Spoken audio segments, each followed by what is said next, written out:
Christos anesti. Christ is risen. We have just celebrated the Sunday after Pascha, the Sunday of St. Thomas the Apostle. St. Thomas is well known as the doubting apostle, because when the other disciples came to him and told him that Christ was risen, he refused to believe. And we often see Thomas as somehow less of an apostle because he doubted. St. Romanos, however, very quickly mentions Thomas in a way that suggests that he understands Thomas's doubt. St. Romanos says, the other disciples announced the resurrection, but they weren't living like Christ was resurrected. They were hiding in the upper room, and they were afraid. If Christ is risen, why are they so afraid? Thomas, he says, had every reason to doubt. This applies to us in all times. We can proclaim that Christ is risen. We can greet one another by saying Christ is risen. But if we don't live as though Christ is risen in our lives, our words are empty and hollow. And someone who is a doubter certainly won't believe us. Christian history is full of situations where people who were not believers were converted to Christ, not by what they were taught, not by words that they heard someone say, but by actions that they saw Christians perform. A very famous example is one that I mention all the time, the example of Saint Pachomius. Pachomius was not a Christian when he was forced to serve in the Roman army.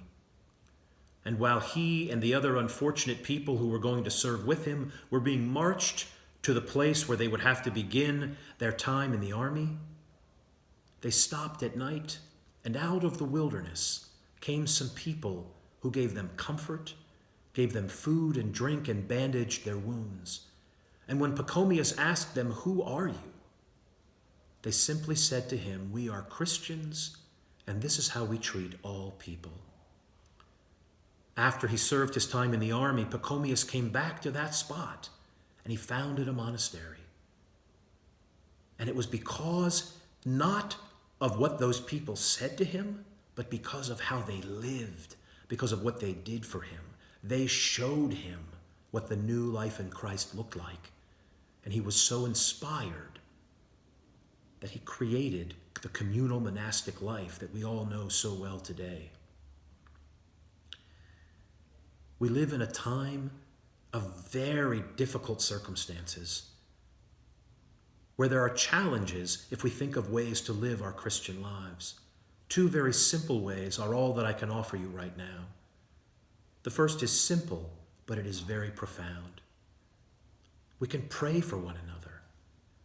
We often think of prayer as our last resort. It should be our first resort all the time. There are people all around us who need our prayers. We have all the time in the world now to give them. Pray for one another. Second, there are other ways where we can give people encouragement. We can make telephone calls. We can send emails.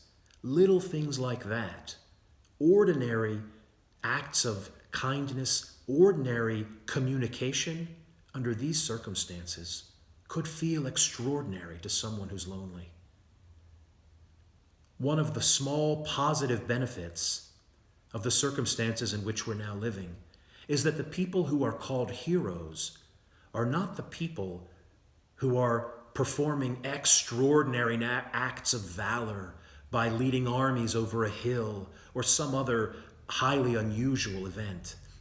It's the ordinary people, doctors, nurses, first responders, who are making sure that people have the health care they need in a time when it is most needed.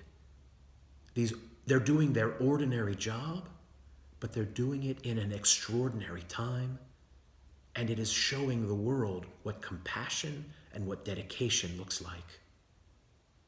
This should remind us that most of the saints of our church lived the same lives. Sure, we have those who in acts of martyrdom, showed us dramatically what it meant to follow Christ and to give our entire lives to him. There are famous teachers whom we often mention, who also were extraordinary people. But most of the saints of the church were ordinary men and women like all of us, who through daily dedication committed themselves in their every word and in their every act to let Christ shine through them. We have opportunities right now to let Christ shine through us. As I said, we can pray for one another. We can contact people in very ordinary ways. And we can also reflect on our lives for that time which may not be right around the corner, but which will come, when we will no longer be confined to our houses. When that time comes, will we just go back to living like we always live? Or will we remember the example of the disciples and St. Thomas? Will we remember that it's not enough to proclaim that Christ is risen, but when we can move and walk among each other again, will we remember that we have to live like Christ is risen? God be with you all. Christos Anesti.